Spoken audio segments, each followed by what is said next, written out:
While European nobles were literally throwing their waste out of castle windows and eating with their hands off wooden plates, there was a city in Africa where scholars debated philosophy in marble halls. Gold was so common that the emperor gave it away to strangers like you'd hand out business cards today. I'm not talking about a myth. I'm not exaggerating for views. This is the true story of a civilization so wealthy, so advanced, that when its ruler went on vacation, he accidentally crashed the entire Mediterranean economy for a decade. And here's the thing nobody wants you to know. This empire's downfall wasn't caused by war or plague. It was something far more sinister. By the end of this video, you'll understand why this story was buried from history books for over 400 years. And trust me, the reason will make your blood boil. Let me take you back to the 13th century, to the heart of West Africa. The year is 1235, and the entire region is burning. Dozens of small kingdoms are at each other's throats, fighting over gold, salt, and the trade routes that connected them. Now, into this chaos steps a man whose name would echo through centuries, Sundiata Keita, the Lion King of Mali. But here's where it gets interesting. Sundiata's story doesn't start with victory. It starts with what looked like complete, devastating defeat. As a young prince, he couldn't even walk until his teenage years. His own people mocked him, called him weak, unsuitable for leadership. When his kingdom was conquered by a sorcerer king named Semengiru, Sundiata was forced into exile. He wandered from court to court, begging for shelter like a homeless refugee. You'd think that's where his story ends, right? Wrong. During those years of humiliation, while everyone counted him out, Sundiata was learning. He studied military tactics from different peoples, mastered the art of diplomacy, but most importantly, he figured out something revolutionary. Unity was more powerful than division. When Sundiata finally came back in 1235, he didn't return as a single warrior seeking revenge.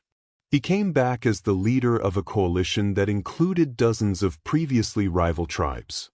And he brought something with him that would change African politics forever: the Mandan Charter. Get this charter, written in 1235, established principles that were centuries ahead of Europe. Protection for women and children during warfare. Environmental conservation laws. A system that balanced individual rights with collective responsibility. While European kings were claiming divine right to do whatever they wanted, Sundiata created perhaps the world's first written constitution. But what made his empire different wasn't just politics. Sundiata understood something that European rulers couldn't grasp. True power didn't come from oppressing your people. It came from creating systems that made everyone prosper. So let me paint you a picture. Imagine standing on the banks of the Niger River in the year 1250. To your north, the Sahara Desert stretches endlessly. But hidden beneath those sands are some of the richest salt mines in the world. Salt so valuable that merchants traded it pound for pound with gold. The town of Tagaza was literally built entirely of salt blocks.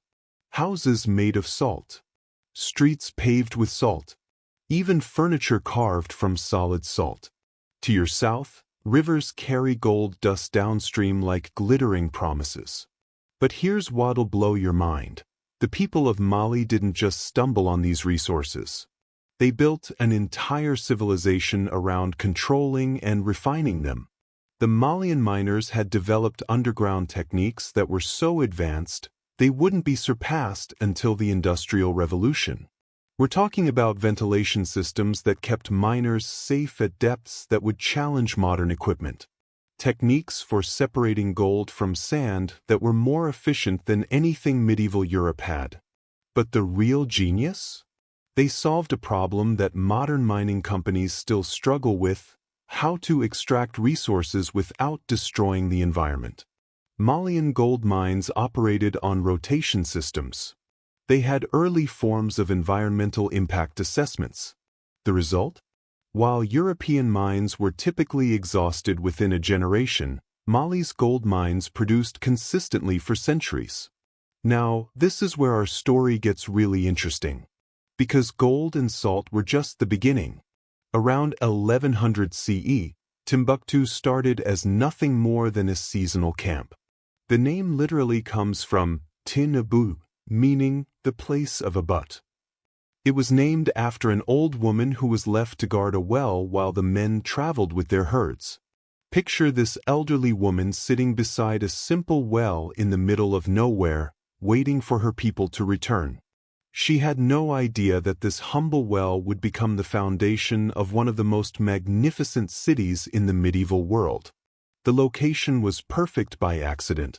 Timbuktu sat right where the Niger River comes closest to the Sahara Desert. It was the natural meeting point between boat-using peoples of the river and camel-using peoples of the desert. By 1300, under Mali's protection, Timbuktu had become something unprecedented.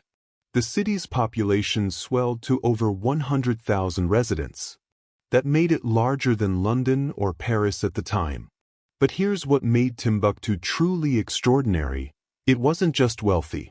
It was intellectually sophisticated in ways that would shame many modern cities. The University of Sankore had grown into an institution that housed over 700,000 manuscripts. We're talking about books on astronomy, mathematics, medicine, philosophy, and Islamic jurisprudence. Let that sink in, 700,000 manuscripts. That's more books than existed in all of Europe at the time. And this brings us to the man who would become a legend, Musa. When Musa took the throne around 1312, he inherited an empire so wealthy that even he didn't fully understand its true power. His domains stretched from the Atlantic coast to the bend of the Niger River, an area larger than all of Western Europe combined. But Musa wasn't just geographically powerful.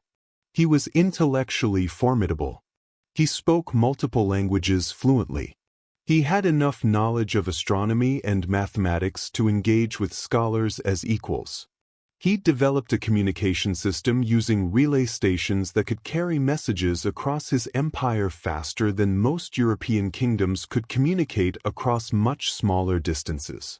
By 1320, economists estimate that Mali controlled between 10 to 15% of the world's gold supply. To put that in perspective, that's like a single modern nation controlling 10 to 15% of global oil production. Now here's where it gets crazy. This enormous wealth came with a problem no medieval ruler had ever faced before. How do you spend so much money without destroying your own economy through inflation? And this is where Musa made the decision that would make his name immortal. As a devout Muslim, Musa was obligated to make the Hajj to Mecca at least once. For most medieval rulers, this would be a modest affair. A small entourage, a few months' journey. But Musa wasn't most rulers. What Musa planned wasn't just a pilgrimage. It was a demonstration of power that would announce to the world that Africa contained an empire rivaling anything in Europe, Asia, or the Middle East. It was going to be the most expensive publicity campaign in medieval history. The preparation alone took 2 years. When the caravan finally bled in 1324, it was unlike anything the medieval world had ever seen. 60,000 people. 12,000 slaves dressed in fine silk, carrying golden staffs. And here's the detail that reveals Mali's true wealth. 80 camels, each carrying 300 pounds of gold dust. Do the math. That's 24,000 pounds of gold, worth over $600 million in today's currency. And that was just spending money for the journey. When Musa's caravan entered Cairo in July 1324, the Mamluk Sultan expected to receive a wealthy African king paying customary tribute. What he didn't expect was to meet someone who might actually be wealthier than he was. According to protocol, foreign rulers were supposed to prostrate themselves before the Sultan. Musa refused. His reasoning? As a fellow Muslim ruler, He owed no allegiance to earthly princes, only to Allah. The court was shocked. No foreign ruler had ever claimed equality with a Mamluk sultan in his own capital. Some advisors urged military response. But then Musa did something that left everyone speechless. He began distributing gold to everyone he met. Not small gifts. Massive quantities of pure gold, handed out like candy. He'd give away so much gold to random courtiers that some became wealthy enough to never work again. He'd purchase goods in Cairo's markets by paying in gold dust, often paying 10 times the asking price simply because he couldn't be bothered to negotiate. When he visited mosques, he'd leave donations so large that religious authorities didn't know what to do with them. Here's my favorite detail. After giving away gold for weeks, he actually ran low on spending money. So he borrowed gold from Cairo's merchants at interest rates of 20 to 30%, then paid back the loans immediately. He essentially paid hundreds of thousands of dollars just to have pocket cash. The immediate effect was economic chaos. Within weeks, the price of goods in Cairo's markets had increased by 20%. But this was only the beginning. Here's what most people don't understand. Musa spent 3 months in Cairo, and during that time, he single-handedly destabilized the precious metals market across the entire Eastern Mediterranean. Medieval economies were based on the relative scarcity of gold. The sudden injection of massive quantities changed everything. Egyptian merchants, suddenly flush with Malian gold, began purchasing goods from European and Asian traders at prices that made no economic sense. Venetian merchants arriving at Alexandria found Egyptian buyers offering to pay double or triple the normal rates. This caused a chain reaction. Venice's ships returned with holds full of gold, which they used to purchase goods in Constantinople and Genoa. European traders, trying to understand where this wealth came from, began to realize there was a source of gold in Africa that dwarfed anything they'd imagined. For the first time, European traders understood that there was an African empire that might be wealthier than any European kingdom. Maps began to be redrawn. Trading companies began planning expeditions. The balance of medieval geopolitics was shifting. When Musa finally reached Mecca in October 1324, he'd already achieved something unprecedented. He'd announced to the Islamic world that a new power had emerged. But what happened in Mecca was even more significant. During the Hajj rituals, Musa met with scholars, merchants, and rulers from across the Islamic world. These weren't just ceremonial meetings.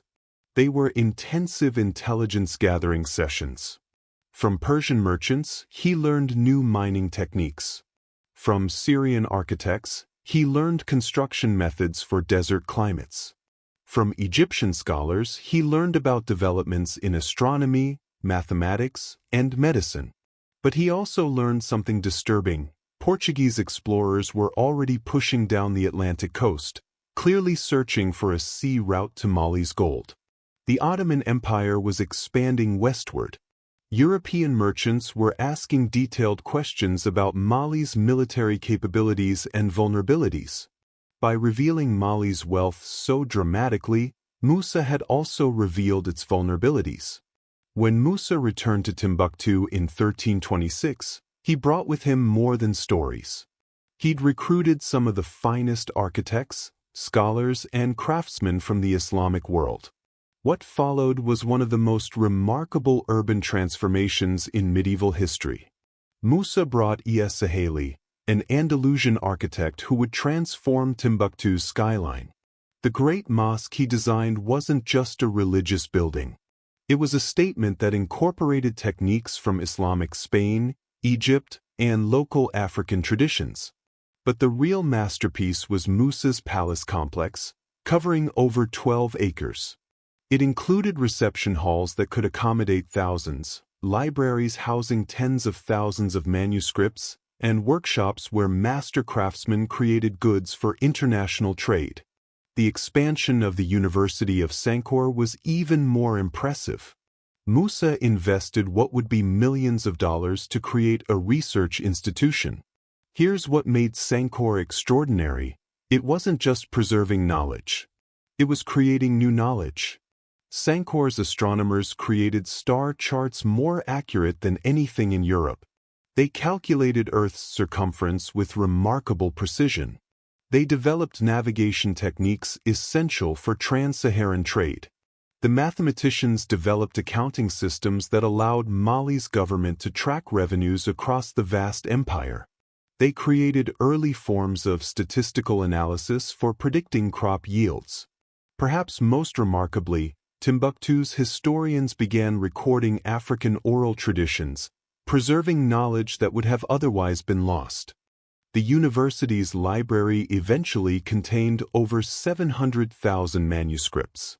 Original research in astronomy, mathematics, medicine, law, philosophy, and history. It was literally one of the largest repositories of human knowledge in the medieval world. The book trade became one of Timbuktu's most profitable industries. A single high-quality manuscript could sell for thousands in today's money. Wealthy families across West Africa commissioned custom books the way modern collectors commission artwork. But by 1330, Timbuktu's success had attracted dangerous attention.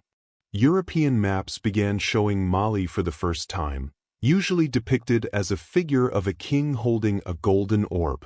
Portuguese explorers began systematic exploration of the West African coast, searching for a sea route to Mali's gold mines. The Portuguese weren't just interested in trade. They were gathering intelligence, studying African societies, looking for potential weaknesses. The Ottoman Empire began expanding into North Africa, threatening Mali's trade routes. The Moroccans were consolidating power, positioning themselves as intermediaries between European gold demand and African supply. Most dangerously, the Songhai people, vassals of Mali for over a century, were beginning to assert independence. Musa understood that Mali's wealth had made it a target. But here's the tragic irony. Every step he took to strengthen Mali also made it more vulnerable. The massive construction projects strained even Mali's gold reserves. The recruitment of foreign scholars created elites with loyalties beyond Mali's borders. Integration into international trade made the empire dependent on economic forces no single ruler could control. Most critically, Mali had become dependent on strong leadership. The systems Musa created were so complex they required constant imperial attention. When Mansa Musa died in 1337, after ruling for 25 years, the cracks immediately showed. His son Magan was intelligent and educated, but he lacked his father's genius. Provincial governors who'd served loyally under Musa began testing the new emperor's authority. Tax collection became irregular. Trade disputes festered into conflicts. The careful balance between local autonomy and central control began breaking down. But the real crisis was economic. Musa's lavish spending during the Hajj, combined with construction projects, had actually strained Mali's gold reserves. The empire that seemed infinitely wealthy was discovering that even the richest mines could be exhausted. When Magan died after only 4 years, his uncle Suleiman took over. But he inherited an empire already showing internal stress. By the 1350s, the geopolitical situation had fundamentally changed. European explorers wanted direct access to African gold. The Portuguese had established trading posts along the coast, offering Mali's southern provinces direct trade that bypassed Timbuktu entirely. This was an existential threat. When gold could ship directly from West African ports to European markets, why bother with the dangerous Saharan journey? Meanwhile, the Songhai were systematically building their own power, studying Mali's methods, and waiting for their moment. The key figure was Ali Br, who became Songhai king around 1464. He'd studied Mali carefully. He understood that military conquest alone wasn't enough. But Ali Br had advantages earlier leaders lacked. Portuguese traders were selling firearms to African rulers. These weapons gave significant advantages. More importantly, Ali Bir understood that Mali's strength had become its weakness. The vast size made it difficult to defend. The complexity made it vulnerable to disruption. Ali Bir began with economic warfare. He offered better terms to merchants who'd traditionally used Timbuktu, encouraging them to use Songhai-controlled routes instead. He negotiated direct relationships with North African traders. Most cleverly, he recruited scholars dissatisfied with Mali. Many foreign experts Musa had brought to Timbuktu had never fully integrated. When Ali Bir offered better positions and higher salaries, many switched sides. But Mali's problems weren't just external. The empire was experiencing internal decay. The administrative systems Musa created required constant maintenance. As revenues declined and attention divided between threats, these systems broke down. Tax collection became corrupt. Provincial governors kept more revenue for themselves. Military units that hadn't been paid lost discipline. Most critically, Timbuktu's intellectual networks began fragmenting. Scholars who couldn't find support moved to other learning centers. Libraries that had been maintained for centuries deteriorated as funding dried up. The University of Sankore began losing its international reputation. Students who might once have traveled from across the Islamic world to study there began choosing Cairo or Baghdad instead. This intellectual decline had practical consequences. Mali's government had depended on university-trained administrators. As education quality declined, administration quality declined too. By 1400, Mali was trapped in a vicious cycle. Economic problems led to reduced investment in education and infrastructure, which led to less effective administration, which led to worse economic problems. By the early 1400s, perceptive observers could see Mali's golden age was ending. Timbuktu's population, which had peaked at over 100,000, had fallen to perhaps 50,000. The scholars, merchants, and craftsmen who'd made it prosperous were leaving. By 1500, Mali had lost most eastern territories to Songhai. Timbuktu was no longer under Malian rule. But the city's greatest treasures, its libraries, scholars, accumulated knowledge, were still intact. What no one could predict was that Mali's enemies had been planning something far more devastating than political conquest. They'd been planning to erase Timbuktu's intellectual legacy entirely. By the late 16th century, the political map had been completely redrawn. Mali was a shadow of itself. Songhai controlled Timbuktu and most trade routes. But in Morocco, Sultan Ahmad al-Mansur was planning something unprecedented. A military expedition across the Sahara designed to seize control of the African gold trade entirely. His plan was audacious to the point of madness. March an army of 4,000 men equipped with European firearms across 1,500 miles of desert to attack cities most Moroccans had never seen. But this wasn't reckless. Al-Mansur had been planning for years, gathering intelligence, studying trade routes, recruiting local guides. The expedition that set out in 1591, led by the Spanish eunuch Judur Pasha, included not just soldiers but interpreters, administrators, and specialists trained to take over West African city systems. But here's the shocking truth most histories don't tell.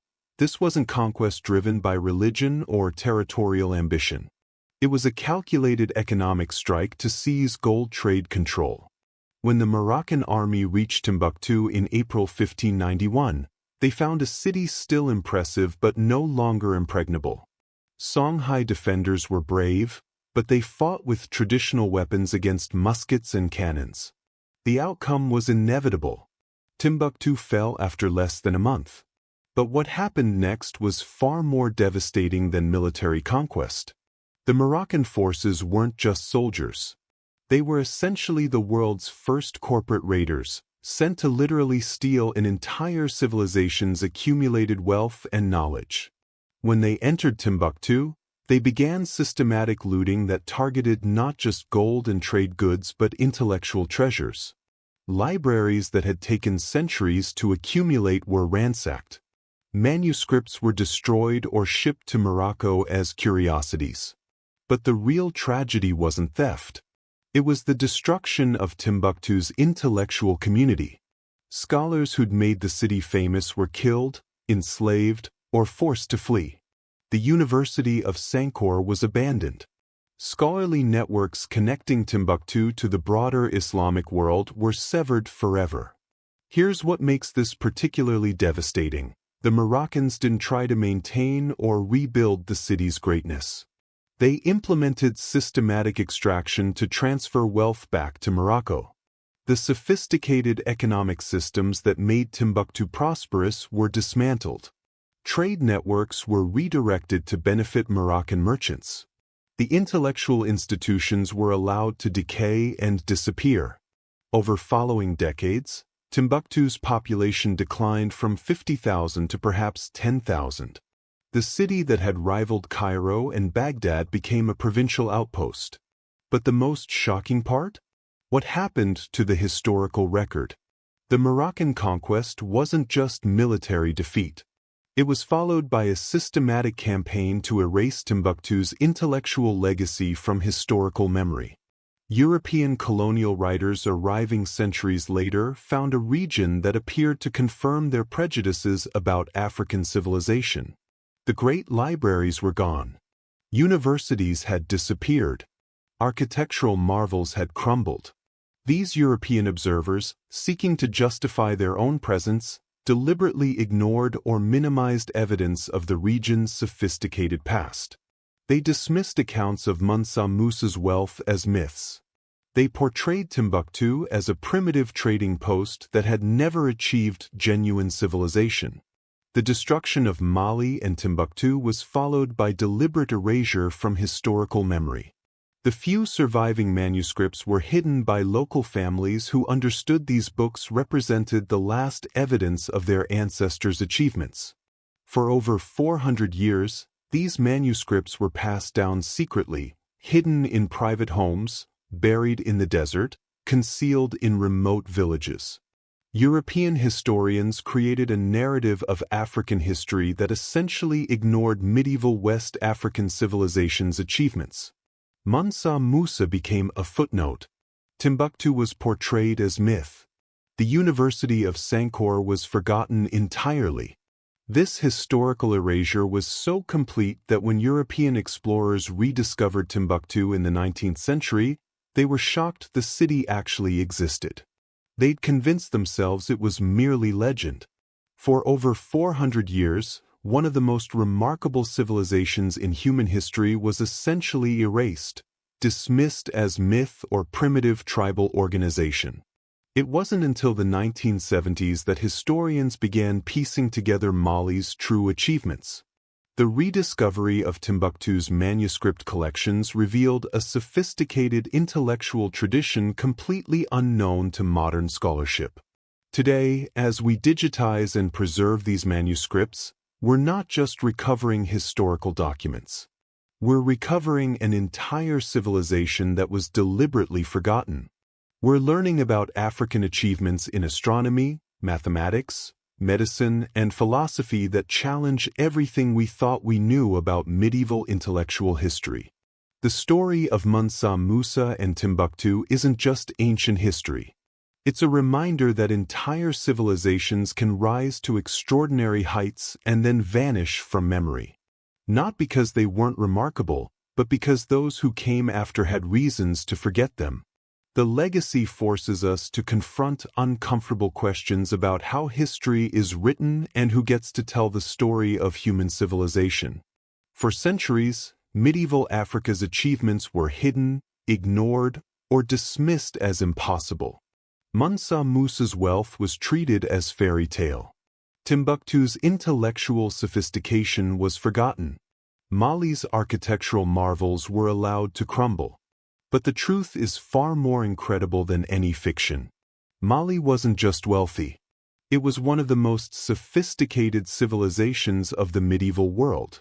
Timbuktu wasn't just a trading post. It was a learning center that rivaled Baghdad and Cordoba. Musa wasn't just a lucky king who found gold. He was a visionary leader who created sustainable prosperity on a scale that wouldn't be seen again for centuries.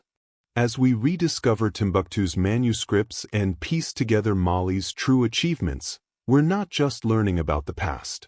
We're recovering a vision of what human civilization is capable of when knowledge, wealth, and wisdom combine in service of something greater than mere conquest.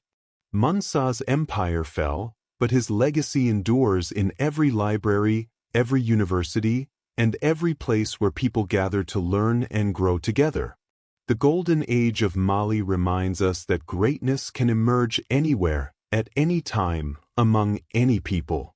But it also warns us that even the most magnificent achievements can be lost if we don't work to preserve and protect them. If this story opened your eyes to a chapter of history you never knew existed, hit that like button and subscribe for more hidden histories that change how you see the world. And let me know in the comments, what other lost civilizations do you think deserve to have their stories told? Because the truth is always more incredible than fiction. You just have to know where to look for it.